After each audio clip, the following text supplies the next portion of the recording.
Bom dia, turma. Hoje eu e meu grupo, que está composto por Júlia Romão, Júlia Bahia, Nicolas Gomes e Yasmin, vamos falar sobre o Segundo Reinado. O Segundo Reinado foi o período de 1840 a 1889, e que o Brasil foi governado por Dom Pedro II, que assumiu o trono aos 13 anos após o golpe de maioridade. Foi o último período da monarquia brasileira e é considerado um momento importante da história do país. O Segundo Reinado terminou em 15 de novembro de 1889, quando militares proclamaram a República.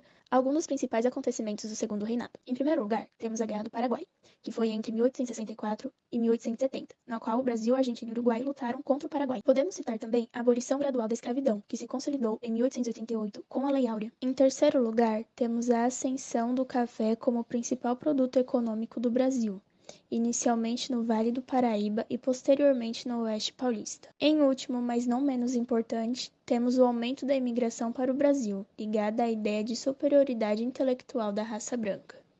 Aqui podemos ver a Carta da Lei Áurea. A princesa imperial regente, em nome de Sua Majestade o Imperador, o Senhor Dom Pedro II, faz saber a todos os súditos do Império que a Assembleia Geral decretou e ela sancionou a lei seguinte. Artigo 1. É declarada extinta, desde a data dessa lei, a escravidão no Brasil. Artigo 2. Revogam-se as disposições em contrário. Manda, portanto, a todas as autoridades a quem o conhecimento e a execução de referida lei pertencer, que a cumpram, que façam cumprir e guardar tão inteiramente como nela se contém. Dada no Palácio do Rio de Janeiro, em 13 de maio de 1888, da Independência e do Império. Princesa Imperial Regente, Rodrigo Augusto da Silva. E essa carta pode ser considerada uma fonte escrita e visual. Essa segunda carta fala sobre o contrato de vendas de escravo. Ela foi escrita por Bernardino Lopes de Madeira, dia 8 de março de 1873, em Umburanas, Bahia.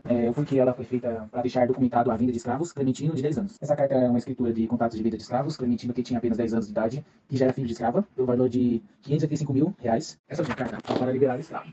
O escritor foi o proprietário do escravo, N. Caetano Pereira da Cunha, em 17 de abril de 1889, no Rio de Janeiro. A carta fala sobre o testamento de liberdade do escravo José, com 66 anos de idade, no Rio de Janeiro, em 1879. E essas fontes são materiais e escritas.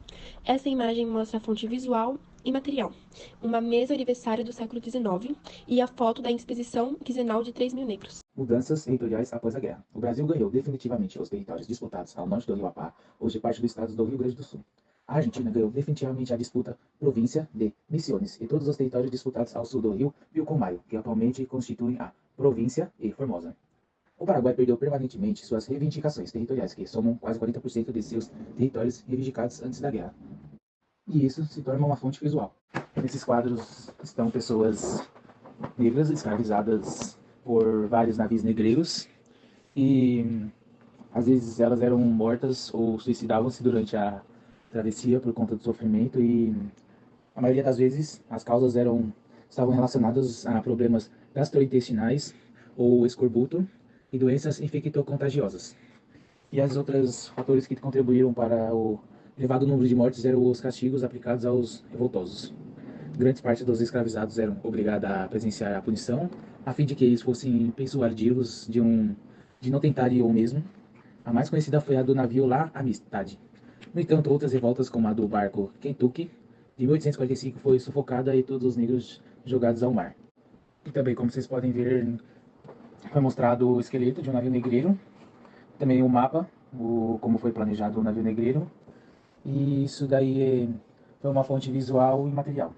Temos aqui mais uma fonte visual, pois o manuscrito não estava presente no museu para que fosse uma fonte material. Aqui temos um manuscrito de escrita árabe encontrado com um africano morto durante a Revolta dos Males, ocorrido na cidade de Salvador, na Bahia, em 1835. O seu diário dizia, na tradução, que às vésperas das grandes guerras santa, fazendo uma prece, perdão e ajuda a Alá e ao seu profeta Maomé, para que durante a luta mantermos unidos, ombro a ombro, mão a mão, contra os infiéis.